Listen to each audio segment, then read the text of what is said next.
Welcome to another edition of Power Rankings here on the Overwatch League YouTube channel. I'm Reinforce. I'm back to talk about Power Rankings. But this time, I've changed things up a little bit. I've invited a guest on. We got Avril joining us. Now, you know, to start things off, I'm very grateful that you're here. But I also feel like you're kind of like stepping into my lab. What time is it where you're at? It's early. It's early days here. First time on the show. I can't wait, honestly.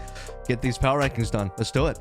Yeah, but people sometimes think that I don't watch APAC, so now you're here. No one can say anything about the APAC region because you got it all figured out with the getaway. We'll get to the rankings.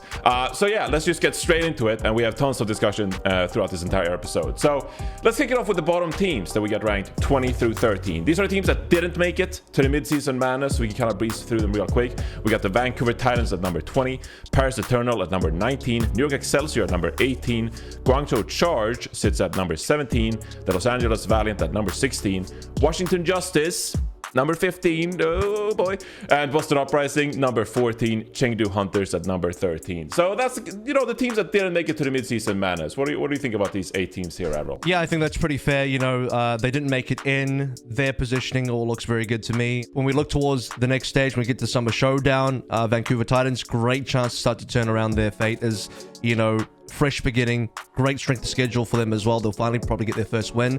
And the other team is like Guangzhou Charge might have a really good opportunity to bounce up in the rankings as well. They got a couple of very strong players coming in. And there's one team that, you know, actually made it very close to qualifying into the mid-season madness, number 13, the Chengdu Hunters. They were maybe a couple wins away from being able to get in. They played very well in the previous stage as well in the qualifiers. So that is a team that I think is probably the only one on that bottom 8 list that had the capability of maybe reaching the top 12, but unfortunately didn't. All right, so for our next tier, this is where we get to the meat and potatoes, Avril, all right? This is where we have the most disagreement, so let's just get straight to it. At number 12, out of the teams that made it to the mid-season madness, we got Dallas Fuel, Toronto Defiant, London Spitfire, Florida Mayhem, and the Houston Outlaws. So, Dallas Fuel at 12. I gotta talk to you here, Avril. Yeah, I don't feel good about this one either. I truly don't. This one is one of those ones where it's like, no way, you can't have Dallas Fuel out of the top 10, surely, Johnny. But look, I think from my perspective, you're looking at the games being played in the tournament bracket. Dallas Fuel went out 1-6 total maps. They played 2 matches, lost them both. Toronto being above Dallas honestly comes from the fact that you look at Toronto's performance. Them versus Shanghai as a measuring stick, slightly better in that performance than Dallas had versus Shanghai as well. And then Toronto played a very close game to Houston, which I think is worth something. You know, we have Houston at 8 here. We both consider Houston to be a pretty strong team. Toronto having that performance versus Houston, I think, is meaningful.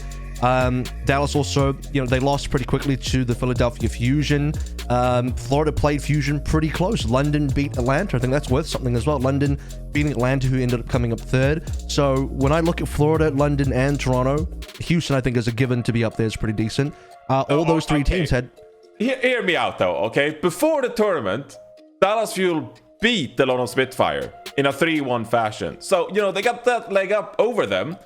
And then they lost to the Shanghai Dragons and the Philadelphia Fusion. I still feel like the Dallas Fuel, the runner-up to the kickoff clash, they should be above Toronto Defiant and London Spitfire. Can you give me that? Can you give me Dallas Fuel? Yeah, but they were rewinding. It's like, how much do we have to rewind back into qualifiers and stuff? It's like, then who beat who the week before? I think when you look at like current power, London does seem like... Do you think London is like current power better than Dallas Fuel?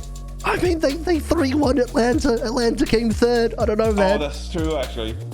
They did 3-1 Atlanta. All right. I'll surrender. Dallas Fuel at number 12. It is. Sorry, Fuel fans. It's been one heck of a journey this year. Only down. It does hurt. It does hurt. Only down for Dallas Fuel. All right. Let's get up to the next one. Number 7, we have the Seoul Dynasty behind the Shanghai Dragons, the Hangzhou Spark, and the Philadelphia Fusion. So Seoul Dynasty is 4th among all the APAC teams. Obviously the kickoff clash champion as well. They did get beaten by Atlanta in the first lower bracket round, 3-2. 3rd place team. I mean, I feel like that was a very close series here, Avril, and we ranked them 7th. Yeah, this one is kind of rough as well because, like you said, they won KC. How are they so far down? But they kind of had the Dallas Fuel thing going on here. They went out super quick here. Hangzhou Spark demolished them. Close game versus Atlanta. I actually think that game could have gone either way. We'd be having an extremely different conversation if Seoul actually beat Atlanta here. I think that's the one saving grace, but I don't know if it's enough to put Seoul above Shanghai when Shanghai, you know, made it much deeper in the tournament. I think that's the sticking point for me. All right, but Smurf still amazing tank player. Yeah, you have agree. Prophet, Stalker, Sojourn, Fit Sojourn. There are so many great players. I feel like it's still like their performance was pretty good, like individually in the mid-season madness, and you go out to the Atlanta Rain early on. I feel like it doesn't accurately like portray how much respect they have for the players on this whole last. Maybe they just lost to the two best teams. You know, that does happen. They lose to Spark, who I think is a great team. They lose to Atlanta, who came third. Maybe they got unlucky in their particular bracket, you know, where they ended up. 7th, though, it does feel rough, but it also for some reason to me feels accurate just because of where they are in that bracket. But you know, you're not wrong, Johnny. Right, so they feel stronger. I don't know. Yeah, they feel stronger, but let me ask you this. Do you have more faith in the Seoul Dynasty than the Shanghai Dragons going into the Summer Showdown? God, that's so hard.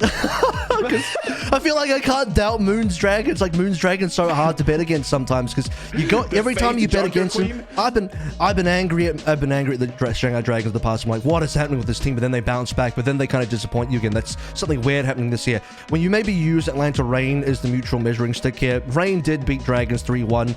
Rain only beat the Seoul Dynasty 3-2. It was a close 3-2 as well. So maybe that could be a position to look at them. This is such a coin flip for me because I feel like Shanghai deservedly made it further in the tournament bracket. That's got to mean something. It has to mean something, but sorry, I'm actually overruling you. I don't care. Okay. I'm overruling you. I'm putting Seoul Dynasty at number 6 above the Shanghai Dragons. I going into the Summer Showdown, I've just had flashes about Fate's Junker Queen, and I just can't compute. And like I got a bad feeling. Isayaki Moira. Sorry. That's because you think Fate's going to be playing the JQ. Well, you know, Void did it. I mean, now I'm like excited, like Void the Junker Queen, like ooh, but at the same time we get Smurf on the other side of the argument here. So, you know, I'm making a change. Seoul Dynasty number 6 above the Shanghai Dragons. And then we have 2 more teams in this bracket as well. We've got the Hangzhou Spark at number 5, and we have the Philadelphia Fusion at number 4. Bit of a controversial one. Yeah. I mean, look, Philly made it further in the bracket. I actually feel like Hangzhou are a stronger team, though. Like, I personally, I have a feeling that Hangzhou might be better than Fusion, despite them losing to Fusion. That sounds crazy. That sounds like it shouldn't be possible. You know, I can already see the comments like, no way, Avril. Fusion beat Spark 3-2. How could Spark be above the Fusion? But I go back to the Spark versus Gladiators game, and that was crazy. That was a wild game where Spark nearly beat the Gladiators. That would have been an entirely different bracket. They would have been the ones in the upper bracket final versus the San Francisco Shock. I also kind of consider that, generally speaking, over the course of the tournament, outside of that Fusion game, Spark were head and shoulders above every other Eastern team. They were, in my opinion, the number 1 Eastern team, basically after the first couple of days.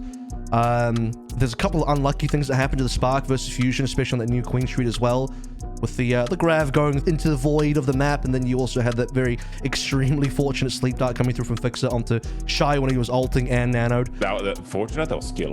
Well, so skill. Well, we'll rewind that one in 0.25 a little bit.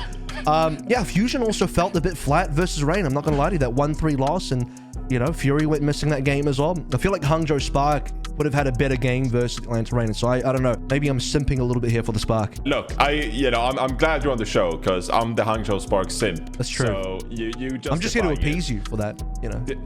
Do you want to do the honors of saying the words about Hangzhou Spark? Moving them up. Yeah. Look, Alpha Yi Shy, I think 2 of the best plays that we had during that tournament. Honestly, Spark, this is the thing about the power rankings is I think Spark are a better team. Just generally speaking, I think Fusion made it further, but Spark were the better team this tournament. Again, it's wild to say because Fusion actually beat them, but I don't know. My feeling is that Spark is stronger. I love it. Music to my ears. Overly is in disbelief. Sorry, BP. Sorry, I know you're out there. But there we have it. Hangzhou Spark at number 4 and Philadelphia Fusion at number 5. I'm glad we're in agreement. But there you have it. That's 4-12 in these power rankings. I got paid well for that, by the way. Thank you. And finally, we got our top 3 solidified in place. The holy spots. Number 3, you have the Atlanta Reign. Number 2, the San Francisco Shock. And at number 1, consecutive stage winners. It's the LA Gladiators, who did it once more in the midseason madness. Is there any reason to take off LA Gladiators number 1? No, I don't know. I don't even know why I said that. That was just, I'm joking. Obviously, I'm joking that you can't move the LA Gladiators from number 1. I think it's a pretty solid top 3 here, Avril. Yeah, unless you're like a Glads hater, you're this big Shock fan. You just can't believe it. You are seething and molding about the Gladiators. You can't believe, but we beat them 3-2 in the upper bracket final, and that's where the real final was. Forget the rest of the tournament. Oh, that's right. That's right. Actually, yeah, the Shock beat them in the winner bracket. I can't imagine any fan just like using that as an argument. But yeah, the Atlanta Reign, got top 3 once more. Yeah. Truly a tournament team. They're not the best regular season team because they can't rack up the wins, but I feel like several players came in clutch for the Atlanta Reign, like Venom, for example. Yeah. I think he had a great tournament on Tracer specifically. San Francisco Shock, Proper had a monster performance as well. So several standout players for all 3 of these teams, really.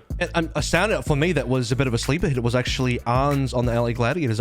He had a very rough tournament. I think his season has been a little bit middling as well. He's had some okay performances, but on the highest stage, in the most important games where he needed to show up in it, that 3-2 Shock win versus Glads in the upper bracket final, Arns did not look particularly great versus Kilo, but you get to the grand final, Arns is a different player. I was talking on the cast, it felt like we got 2020 Arns back when he was with the Shock, and now he beats the Shock in that form. Yeah, I think that's a fantastic call, and I completely agree with you. Arns, who would have thought that he'd be leading the LA Gladiators to victory in the midseason madness? So good. Not me. Anyway, there's our rankings, 1 through 20. Now, we're going into the Summer Showdown as well. Exciting tournament. We got Junker Queen coming. I'm very excited about that. Do you have a bit of a sleeper team that you're looking out for going into the Summer Showdown? Outside of the Guangzhou Charge that we already talked about, kind of in the bottom tier there, who I think will make a pretty big run up. This team shouldn't be a sleeper team, but I'm going to cheat a little bit here because I still think Smurf is a top tank prospect that is kind of leading the charge for all tank players this year in terms of his flexibility and his skill level that he's bringing to the table as a back-to-back champion. I would expect that he should be one of the best Junker Queen players. So Seoul, this is their bounce back moment. They went out of midseason madness, 2 losses straight away, just exited the tournament. This is the bounce back moment for Seoul. All right, I love it. There you have it. Seoul Dynasty, the sleeper team going into the Summer Showdown. It doesn't sound right, but I don't even. We run with it. We run with it. We run with it. We go with it. Yeah, I love it. Thank you so much, Avril, for providing your insight to the Power Rankings segment here. Thanks for having me on the show as well. I can't wait to be on the next one. And subscribe to the Overwatch League YouTube channel for more content like this, like Overwatch, for example, with Jaws. It's amazing. Go check it out, and we'll see you next time for the next Power Rankings episode here on the Overwatch League YouTube channel.